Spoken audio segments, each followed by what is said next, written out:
আসসালামু আলাইকুম ওয়া রাহমাতুল্লাহ। আজ আমরা রাসূল সাল্লাল্লাহু আলাইহি ওয়াসাল্লামের জীবনের ৭টি গুরুত্বপূর্ণ অভ্যাস জানব, যা মানবদেহের জন্য অত্যন্ত উপকারী এবং বিজ্ঞানীরা ওনার প্রাত্যহিক জীবনের কার্যাবলী নিয়ে গবেষণা করেছেন এবং মুসলিম বিজ্ঞানীরা এই ৭টি অভ্যাসকে শ্রেষ্ঠ অভ্যাস বলেছেন।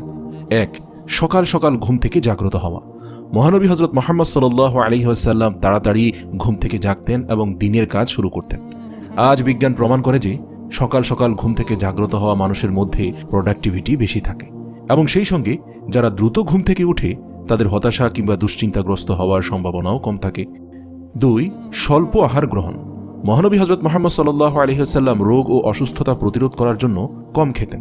বহু বছর পরে বিজ্ঞান আজ প্রমাণ করে যে স্বল্প আহার গ্রহণ আমাদের মধ্যে অনেক রোগ প্রতিরোধ ক্ষমতা বৃদ্ধি করে। ৩ নম্বর হচ্ছে ধীরে ধীরে খাদ্য গ্রহণ। খাওয়ার পরে মস্তিষ্কের সংকেত আসতে ৩০ মিনিট সময় লাগে। তাই অনেক সময় দেখা যায় ভরপেট খাওয়ার ৩০ মিনিট পর মানুষের কাছে অস্বস্তি বোধ হয়, কারণ সে খুব বেশি খেয়ে ফেলেছে।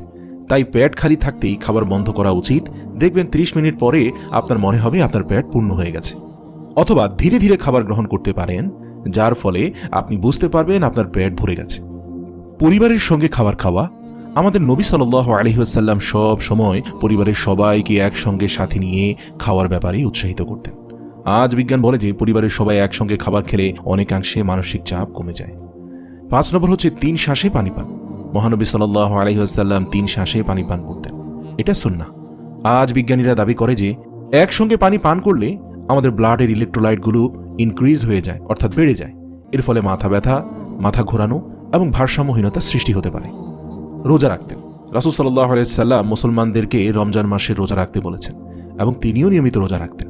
আজ জাপানি বিজ্ঞানীরা রমজান মাসে রোজা ঘোষণা করেছে এবং তারা বলেছে যে রোজা অত্যন্ত স্বাস্থ্যকর এবং শরীরের ক্যান্সার কোষগুলির বিরুদ্ধে লড়াইয়ে সহায়তা করে।